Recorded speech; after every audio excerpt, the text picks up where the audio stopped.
Morning. Tuesday today. I'm down in sunny South Cumbria. I'm at this DL 550. So, if you watched 3 or 4 videos ago, I was down this way and I said that I would sort of tie all this into one video to make it all make sense. Symptoms of the machine are bad to start on a Monday morning. So after the machine's been running all week, it's parked up for the weekend, Monday morning it chews over and won't fire. So serviced the machine about 3 or 4 weeks ago. It was well overdue a service. The fuel filters were manky. They complained about the starting issue at that point, and I said try it with a fresh set of filters in it, start with the basics. I didn't have the Scania diagnostic tool with me either, so that is so that's a good starting place. Anyway, a week and a half later, still no better. Could you come down and plug onto it? So I brought the Scania tool down, and in a moment or two I'll show you what I've found. But what I have noticed is this machine's been running today. If I try and start it,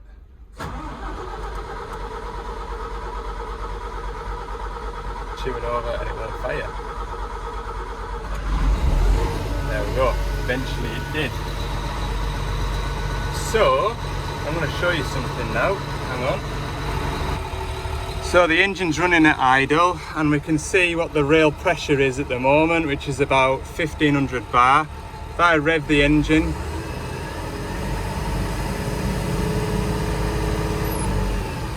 we're getting up to about 2000 bar there or thereabouts. So it isn't exceeding the rail pressure, which is set to 2800. Now, when I switch the machine off, which I will do once it's idling again,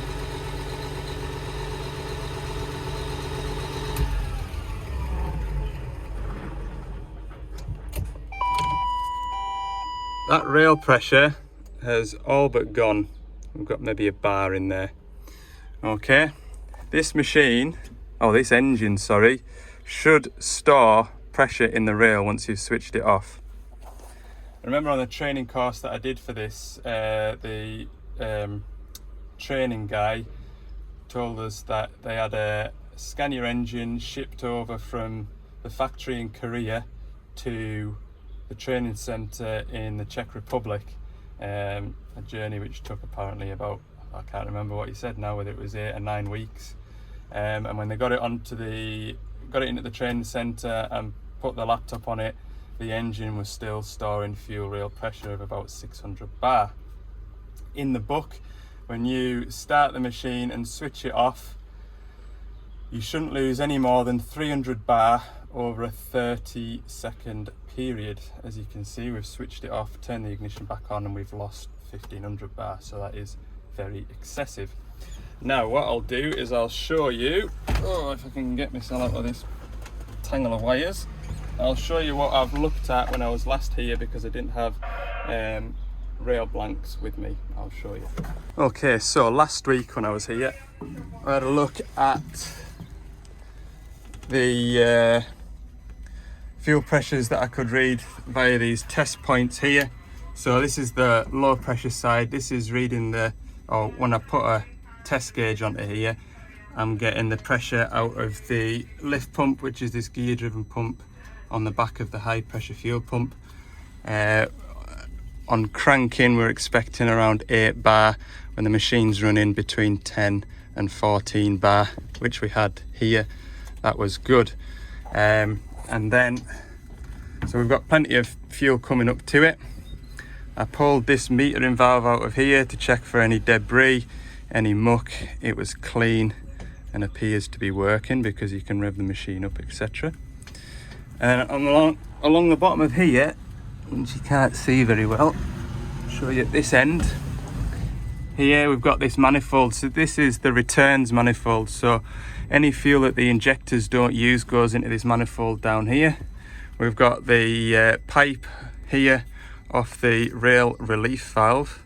So if this relief valve so if the rail exceeds more than 2,800 bar, the relief valve will jump off its seat and let excess pressure come down this pipe into here, and then the returning fuel comes back into here and is either used again, or it goes back through that filter there back to the tank.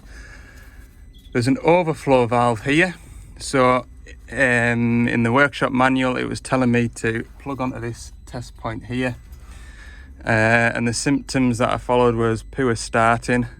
So with my test gauge on here, the fuel pressure should not exceed 0.8 bar.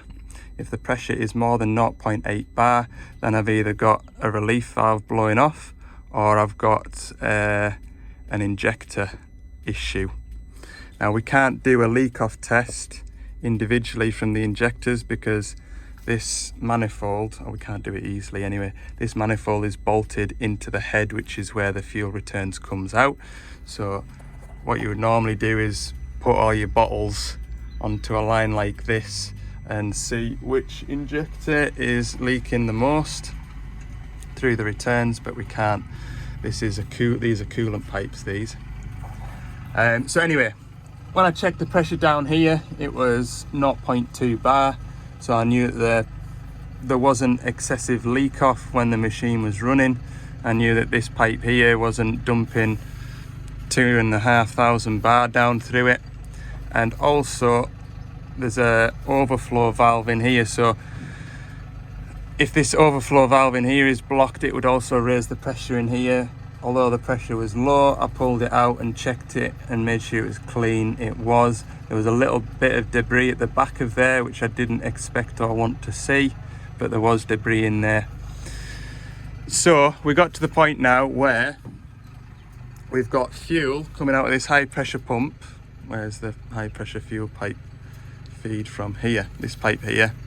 We've got excessive leakage, either leaking into the cylinders through the injectors, an injector that is stuck slightly open or won't hold pressure, or we've got leakage coming back down this pipe and through the pump, so there's a chance that the pump isn't holding the pressure.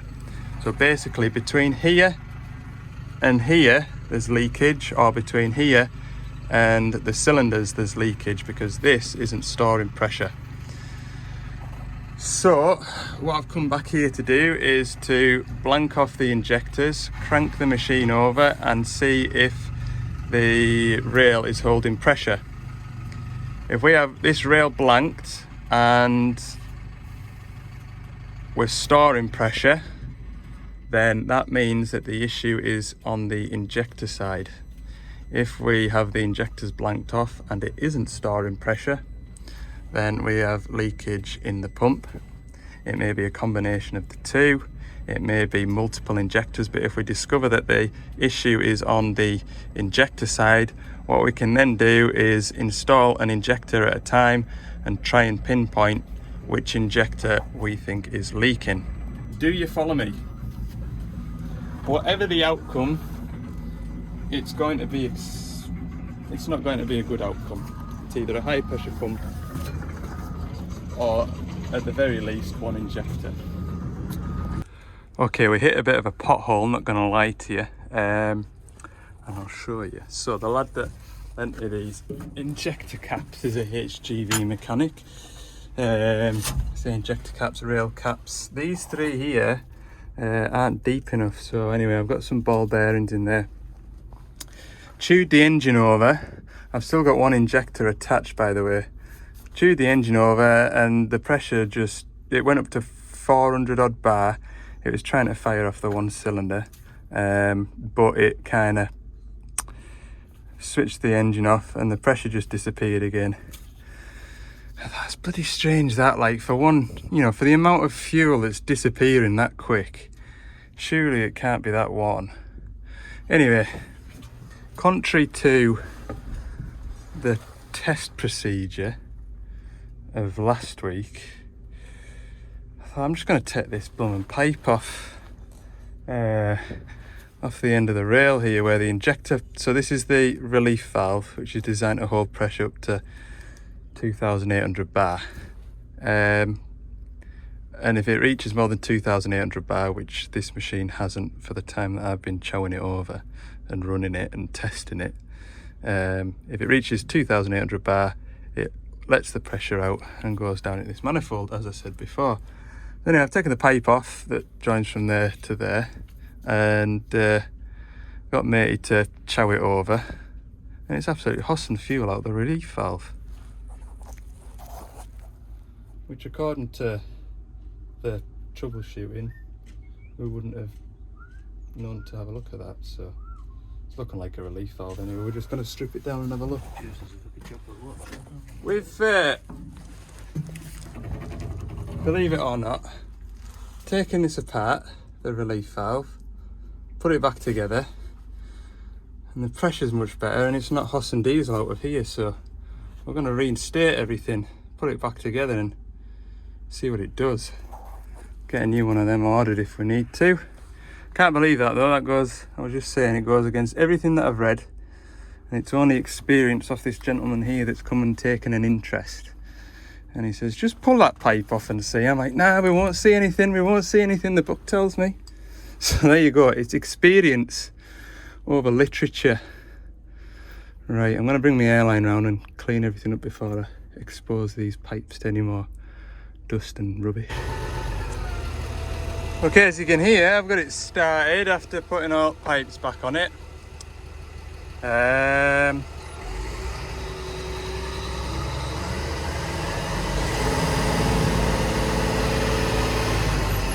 Pressure ain't looking too bad. What we'll do is we'll watch this, because as soon as I keyed off last time, within 2 or 3 seconds it was at 0. So I'm going to turn it off.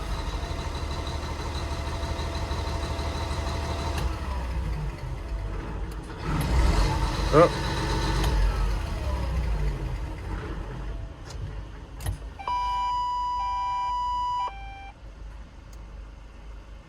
Yeah, still falling off. I'm going to get a relief valve for it. Gonna get a relief. That spring will be weak. That's what I think. Hellfire just goes to show you, doesn't it? See if it starts any better. Don't think it will.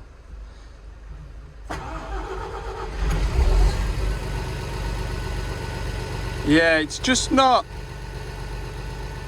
They're normally a little bit livelier than that to fire up, and you can see when you're turning it over the rate at which it builds pressure. Relief valve is what I have determined, which is good news because that will not be as expensive as a set of injectors or fuel pump, which is what I came here to diagnose. Checker's not leaking, but yeah, that valve on the end of there, can't believe that, like, I really can't. In fact, I also read online, this was not in an official document. Yeah, that pipe's hot. That's hot. That pipe shouldn't be as hot as that, I don't think, for the amount of time it's been running. Hey man, well, I hope you've learned something today, because I have. I've learned a lot there.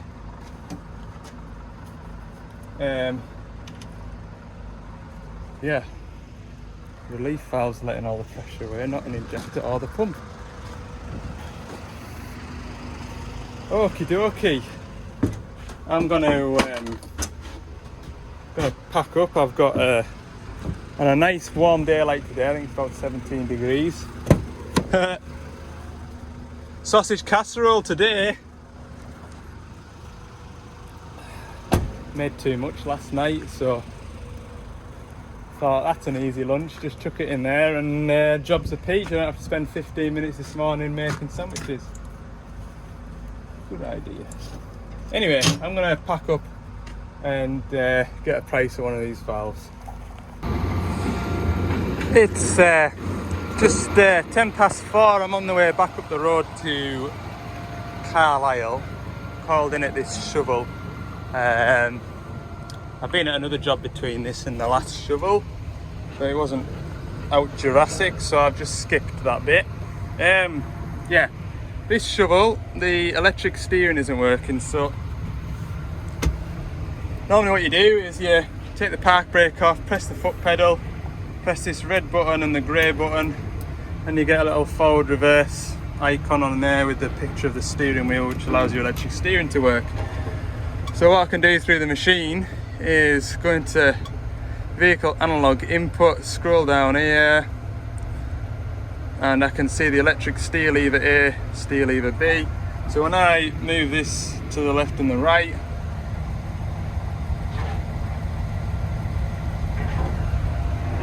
I know that the machine can see this mini lever. If I come out of here, vehicle digital input, electric steer third select switch, so that is this button here. If I press this button,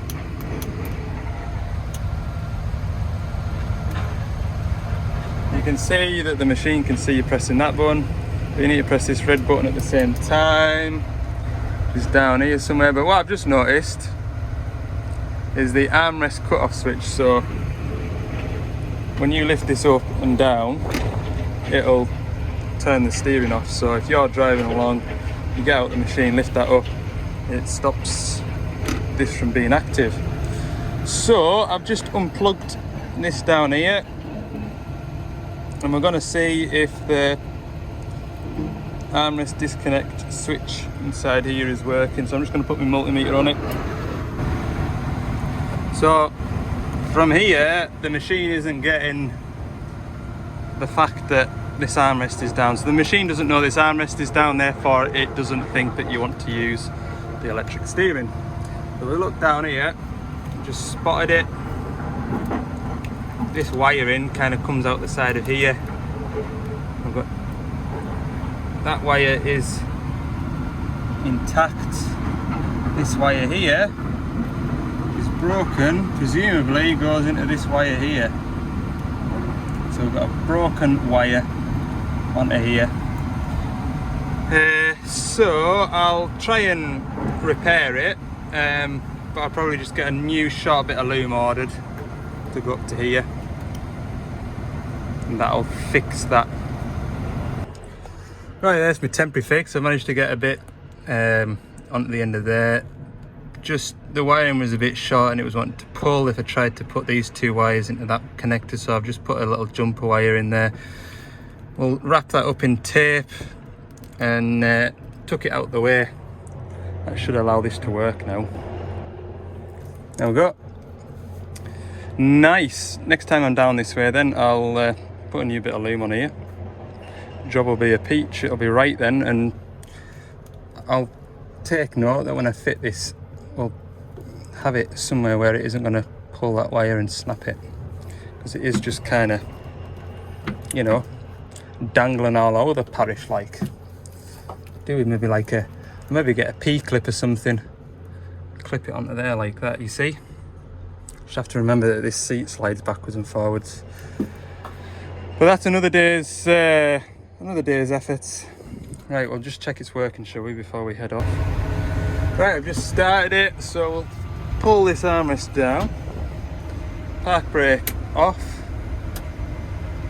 put on the foot brake, red button, grey button.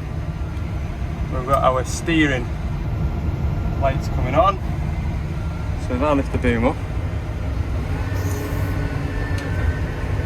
should be able to steer again. Hooray! No more big steering wheel stirring porridge like that. Who wants to do that? Right, marvellous. That is definitely working. Park brake on, bucket on the deck, armrest up, engine off. Time to go. Right. Ooh, look at my van from up there. Okay, so you won't see what I'm going to get up to tomorrow because I have just finished tomorrow. I realise I've got a holiday coming up shortly, and what you have just seen is what happened a long time in the past. So I've saved this video to fill a bit of time while I am sunning myself and having a bit of a relax. All right, so thanks for watching. If you've enjoyed it, click the like button down there, or down there. Well, it's down there. And if you haven't already, click the subscribe button too. Thank you. See you in the next one.